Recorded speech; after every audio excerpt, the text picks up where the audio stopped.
Before I get to the news, I want to tell you about See Here. It's a new outlet for discovering the arts across Western North Carolina. Through video, podcasts, and written stories, I bring you inside local music, dance, theater, visual art, and contemporary literature. See Here just launched, and you can get in on the ground floor by subscribing to our newsletter for free. Just go to seeherewnc.com, and I'll see you at See Here.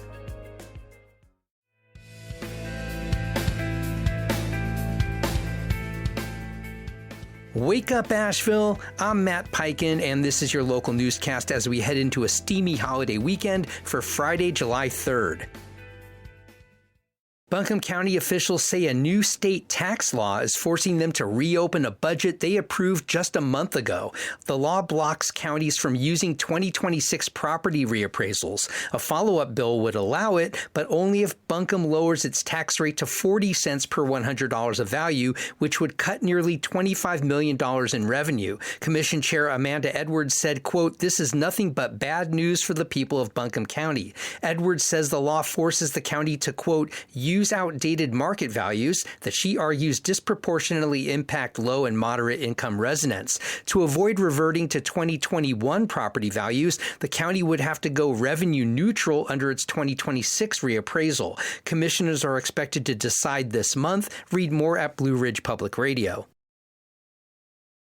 Mission Hospital is dropping its requirement that nurses hold or even earn within 5 years a Bachelor of Science degree in nursing. Starting Tuesday, new hires will only need a 2-year associate degree in nursing. Chief Nursing Officer Ruth Kane told staff the change, quote, supports timely recruitment into important patient care roles as the hospital struggles to hire and retain staff. The move follows years of staffing declines in Buncombe County and a projected regional shortfall of 2,000 nurses by decade's end. Mission says pay and tuition support won't change. Read more in the Asheville Watchdog.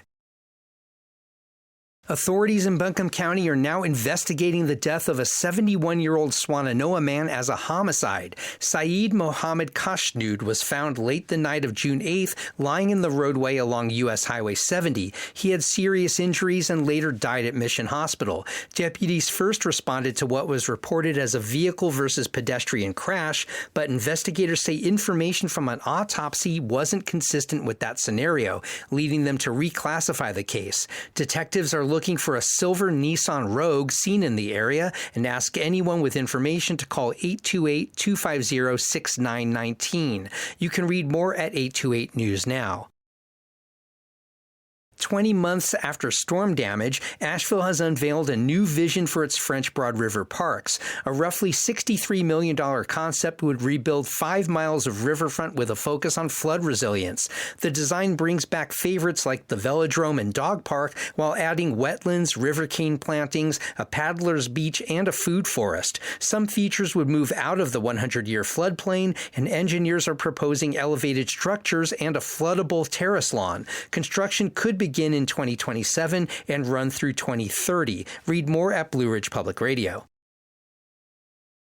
And Asheville's Downtown Improvement District says it completed more than 67,000 service tasks in its first 7 months of operation. Ambassadors began work June 2nd of last year, providing daily cleaning, graffiti removal, business outreach, and visitor assistance from morning to late evening. The district reported more than 21,000 litter removals and nearly 20,000 sidewalk sweepings, along with needle disposals and wellness checks. The program is funded through a special downtown property tax that generated nearly $1.2 million last year. City leaders say revenue must be spent within the district. Read more at 828 News Now. Most people in town know me as a journalist, but I'm also deep in the local improv scene. Watch me get weird when my experimental improv duo, The Charm Offensive, performs with 2 other local troupes July 11th at Mars Landing Arts Center in Mars Hill. Saturday, Manatee performs an improvised movie before your very eyes, and the troupe My Wife's Head closes with an improvised musical. It's all part of our series of improv evenings titled Never Seen Again. That's 7 p.m. Saturday, July 11th at Mars Landing. Tickets are just $15 and you can find them at marslandingartscenter.com.